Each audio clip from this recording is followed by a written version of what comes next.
mucha gente de cierta edad, mira, ¿cuántas veces no he venido al Cerrito del Carmen? Jóvenes, pues ya va a ser menos y demás. Tiene una historia que el licenciado Miguel Ángel Salero nos va a resumir, porque aquí cada metro pues la tiene definitivamente. ¿Qué le podemos compartir a la gente en Contacto Deportivo Gustavo Velázquez en YouTube, @Contacto Deportivo GT, sobre este sector, iglesia y demás emblemático de la capital? Bueno, fíjense que tiene una historia muy particular y hay una serie de datos que a veces nos sorprenden. En primer lugar, tenemos que ver la ubicación. ¿Por qué en esta pequeña colina está esta ermita dedicada a Nuestra Señora del Carmen? Ahora vamos a ver el porqué de la ubicación. Allá por 1600, la ciudad de Guatemala se encontraba asentada en el Valle de Panchoy, hoy la antigua Guatemala.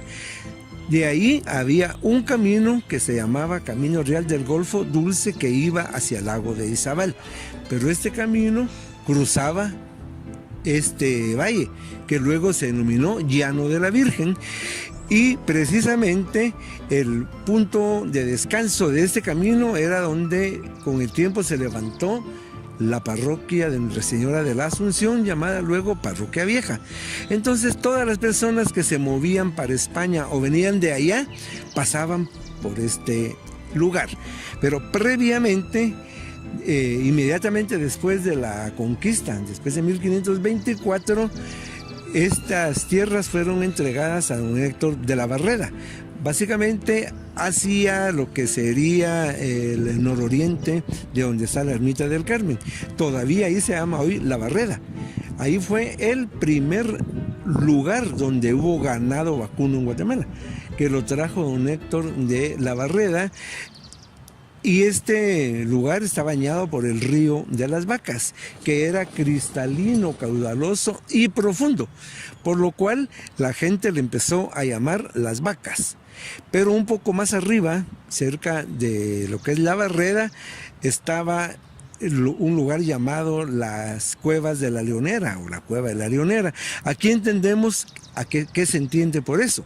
Leoneras eran los espacios donde los ermitaños se refugiaban para llevar una vida precisamente ermitaña. Esto es lo que corresponde a Guatemala.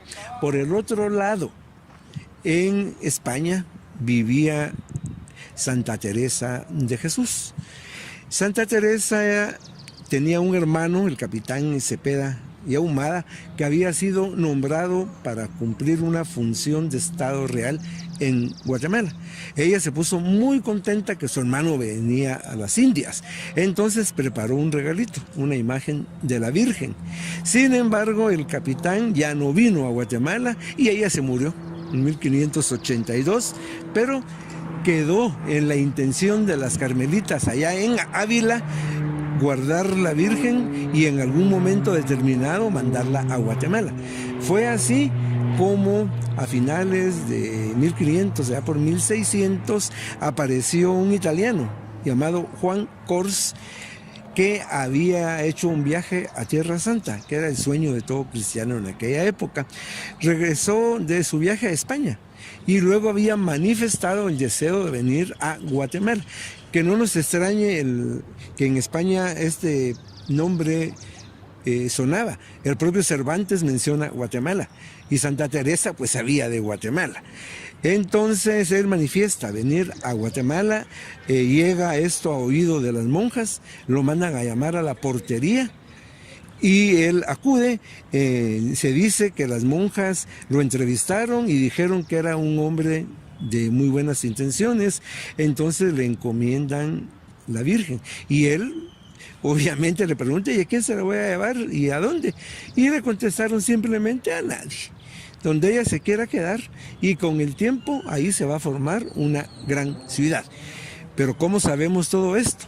Pues allá a principios del siglo XVIII el arzobispado de Guatemala hizo un estudio antropológico, es un pionero, un estudio pionero, entrevistando a los ancianos que vivían en estos lugares, y ellos conocieron a Cors y por eso es de que se conocen los diálogos. Para no cansar, Salió de Cádiz, llegó a La Habana. La Habana era el puerto más importante de América. Ahí estaban las tropas, las flotas españolas. De ahí le costó mucho llegar al Reino de Guatemala. Llegó por Santo Tomás de Castilla, cruzó el río Dulce, el camino real del Golfo Dulce. Marco Polo. Fue un Marco Polo, pero al llegar al rincón de La Leonera, ahí se quedó, ya no quiso caminar la Virgen. Entonces encontró dos cuevas, una a la orilla del río, que era para la época seca, y una alta que todavía se conserva para en las épocas lluviosas, para que no fuera inundada por el río. Y hay datos, por ejemplo, curiosos. Hay un nacimiento de agua y además dentro de la cueva fue tallada una repisa y hay un monograma que dice Ave María, donde nos está recordando la presencia de la imagen. La gente de la comarca ya no quiso que la Virgen estuviera en la cueva. Entonces finalmente decidieron junto con Cors buscar un lugar, y es así como a Cors se le figuró el Monte Carmelo. Él acababa de ir. Y además el Cerrito del Carmen ahora lo vemos frondoso, pero antes era árido. Y fue ahí donde se decide hacer la primera ermita en el año 1613. Esta se quemó, era de paja, se hizo en 1620 una de teja, y posteriormente otro gran ermitaño nacido en Santa Catarina Pinula, Juan José Morales Alfarol y Roa, viene a vivir frente al cerrito en una torrecita que aún existe, y fue el guardián de la Virgen, y a él se le debe la construcción de la nueva ermita cubierta ya de bóvedas. Esta sufrió daño con el terremoto de 1917, también de 1976, pero debemos de contar que en el Cerrito del Carmen se decidió el traslado de la ciudad. Aquí, el día 14 y 15 de enero de 1774, se votó por el traslado de la ciudad. Y el 1 de enero de 1776, previo a las elecciones municipales del recién trasladado ayuntamiento, se hizo una misa en el Cerrito del Carmen. Aquí empezó la vida de la ciudad y aquí se cumplen aquellas palabras de Santa Teresa, y con el tiempo se formará una gran ciudad. Y cuando ya se planifica primero los proyectos de Díez de Navarro y luego de Marcos Ibáñez, la ciudad parte precisamente del punto que hoy sería Segunda Calle y 12 Avenida. Ahí nació el trazo de la ciudad de Guatemala. El Cerrito del Carmen pues es uno de los puntos icónicos de la ciudad, un área de paseo mencionado por muchos escritores nacionales y extranjeros, incluyendo a José Martí, Enrique Gómez Carrillo, y también podemos mencionar como punto de partida del arte, dado por ejemplo que De Zuca, un gran pintor del siglo XIX, pinta una panorámica de la ciudad desde este emblemático lugar, y todos los fotógrafos, incluyendo a Edward Muybridge en 1875, no dejaron de venir al Cerrito del Carmen. Y para terminar, nos encontramos con una cruz, es obra del reconstructor del templo en 1925, Guido Albani.